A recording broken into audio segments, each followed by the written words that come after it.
Hello everyone, I am Arshani Vashishtha और आज हम बात करेंगे साउथ ऑफ गुड़गांव यानी कि सोना। सोना की प्रॉपर्टीज क्या बनेंगी सोना या बनेंगी सोना बाबू, ये तो देखने वाली बात रहेगी। बट क्योंकि सोना बाबू क्यों काम है, वो इसलिए क्योंकि बिल्डर होता है, जब डील होने से पहले बिल्डर या बिल्डर गाइज कोई भी हो, वो हमेशा सोना बाबू ही तो होता है। सिर्फ मीठी मीठी बातें, कस्में और वादे, और वो कस्में और वादे कितने हद तक पूरे होंगे ये देखने वाली बात होगी। बट हम इससे पहले, जैसा कि हमेशा एक लोकेशन, एक बिल्डर या किसी प्रोजेक्ट के बारे में एनालिसिस करते हैं, आज भी हम इस एरिया के बारे में करेंगे। वैसे मैं आपको बड़े आसान शब्दों में समझाऊं तो यहाँ की प्रॉपर्टीज़ के price Delhi Mumbai industrial corridor, KMP, इन दोनों कनेक्टिविटी की वजह से यहाँ के प्राइस बहुत ऊपर चल रहे हैं। और ओवर प्राइस्ड भी कुछ एक प्रॉपर्टीज़ के ओवर प्राइस्ड भी कहूँ तो गलत नहीं होगा, क्योंकि जो प्राइवेट बिल्डर हैं उन्होंने अपने प्राइस इस रेंज तक बढ़ा दिए जो 80 लाख से 1.5 CR तक के हैं, जो अभी नहीं होने चाहिए थे, या हम कहें कि 3 to 4 ईयर्स के बाद होने चाहिए थे, तब ये करेक्ट होता। ये तो पहले से ही कंफर्म था कि जब Delhi Mumbai industrial corridor complete होगा तो यहाँ के प्राइस, इन प्रॉपर्टीज़ के प्राइस बिल्कुल बढ़ेंगे। बट इतने ये किसी को भी उम्मीद नहीं थी, बट आज जो है वो आपके सामने है। तो क्या यहाँ पर इन्वेस्टमेंट ना करें?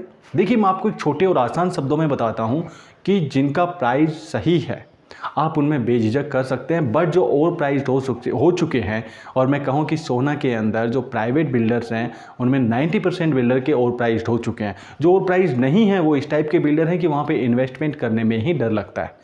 तो क्या करें? देखिए, वहाँ पर दो चीज़ें हैं। एक तो ऐसे बिल्डर जहाँ पर बिल्डर अच्छा हो और जहाँ के प्राइस ठीक हो, वहाँ पर इन्वेस्टमेंट कर सकते हैं। और कुछ ऐसे प्रोजेक्ट चुने, जैसे कि रिसेंटली अभी गंगा रियल्टी आया था, आप लोगों ने देखा होगा कि ये प्रोजेक्ट बिल्कुल एक सेमी लग्जरी टाइप प्रोजेक्ट था, बट अफोर्डेबल पॉलिसी के अंदर था। तो यहाँ के जो प्राइस थे वो फिक्स थे गवर्नमेंट पॉलिसी की वजह से। 3800 रुपये कारपेट एरिया और 1000 रुपये बालकनी एरिया। इस वजह से इस प्रोजेक्ट में इन्वेस्टमेंट करना बिल्कुल सही था। तो मेरा एक सीधा यही कहना है कि अच्छे प्रोजेक्ट और अच्छे प्राइस पर किसी प्रोजेक्ट को छोड़ें नहीं, और ओवर प्राइस्ड और इस टाइप के प्रोजेक्ट जिन पे लगे कि 2-3 साल तक प्राइस वहाँ पर स्टक हो सकते हैं, स्टेबल हो सकते हैं, उनको छेड़ें नहीं। ये ध्यान रखें कि इस लोकेशन में, मैं ये नहीं कहता कि इसकी ग्रोथ अभी और नहीं होगी, क्योंकि सोना आने वाले दिनों में गुड़गांव का ही एक हिस्सा होगा और गुड़गांव के नाम से ही जाना जाएगा, और बहुत हद तक आज जाना भी जाता है। लेकिन आने वाले दिनों में इसकी अपनी खुद की ग्रोथ भी होनी है, और वो बहुत ज़रूरी है, क्योंकि अकेले कनेक्टिविटीज़ के दम पर कोई भी सिटी 6th गियर में नहीं दौड़ सकता, लॉन्ग टाइम के लिए नहीं दौड़ सकता। और वहाँ की इंडस्ट्री ही उसे हमेशा लंबे टाइम तक उस रेस में उसे रख सकती है, उसकी ग्रोथ को हमेशा जिंदा रख सकती है।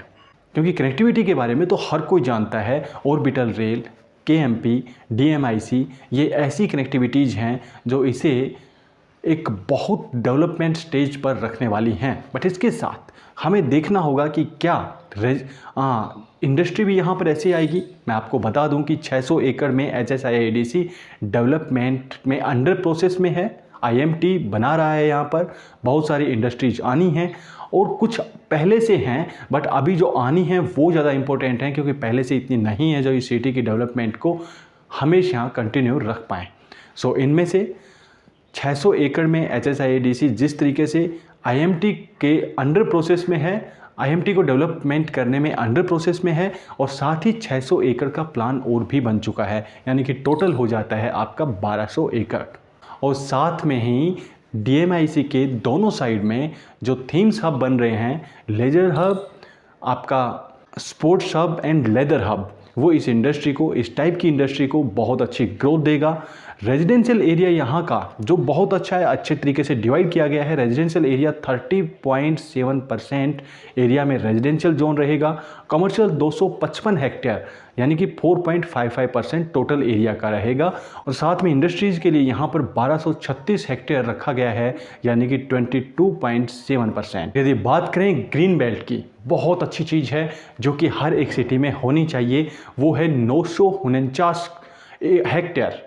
949 हेक्टेयर, और 949 हेक्टेयर बनता है यहाँ के टोटल एरिया का अप्रोक्स 17%। और ये इस सिटी को एक नई ग्रोथ देने के साथ साथ जो पोल्यूशन टाइप इश्यूज आते हैं इस सिटी को हमेशा दूर रखेगा, और जो बहुत ज़रूरी होता है किसी भी सिटी के डेवलपमेंट में। अब जो भी एरिया मैंने आप लोगों को बताया है ये हेक्टेयर में बताया है, ना कि एकड़ में, और हेक्टेयर में 2.47 एकड़ होते हैं, ये याद रखना, क्योंकि कई बार ऐसा बहुत बार होता है कि हेक्टेयर को एकड़ बहुत लोग एक ही समझते हैं। ये एक नहीं है, एक हेक्टेयर इज इक्वल टू 2.47 एकड़। सो यहाँ की जो फ्यूचर प्लानिंग देखते हैं वो बहुत अच्छी है, और मैं आपको फिर से यही कहता हूँ, डिटेल में हम फिर से बात करेंगे कि और कौन सी इंडस्ट्री यहाँ पर आनी है, किस एरियाज में आनी है। लेकिन उससे पहले मैं बताऊँ कि फ्यूचर में जब भी आपको कोई अच्छा प्रोजेक्ट मिले, कोई आए, जैसे कि गंगा रियल्टी या कुछ और ऐसे ही बिल्डर जो आपको अच्छी एमिनिटीज़ प्रोवाइड कराएं और साथ में प्राइस भी अफोर्डेबल हो या अफोर्डेबल हाउसिंग पॉलिसी में ही हो, तो इस टाइप के प्रोजेक्ट्स में आप बिल्कुल यहाँ पर अभी खरीद सकते हैं।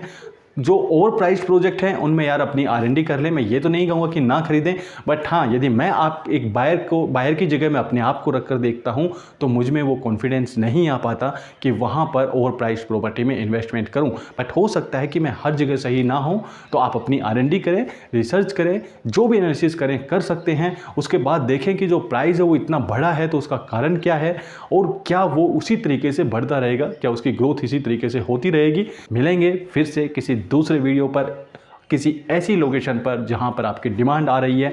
अभी आप मुझे बताएं कि किस लोकेशन पर आप रिव्यू चाहते हैं। इस लोकेशन पर सेकंड पार्ट में हम और भी डिटेल्स में बात करेंगे। तब तक के लिए थैंक यू वेरी मच।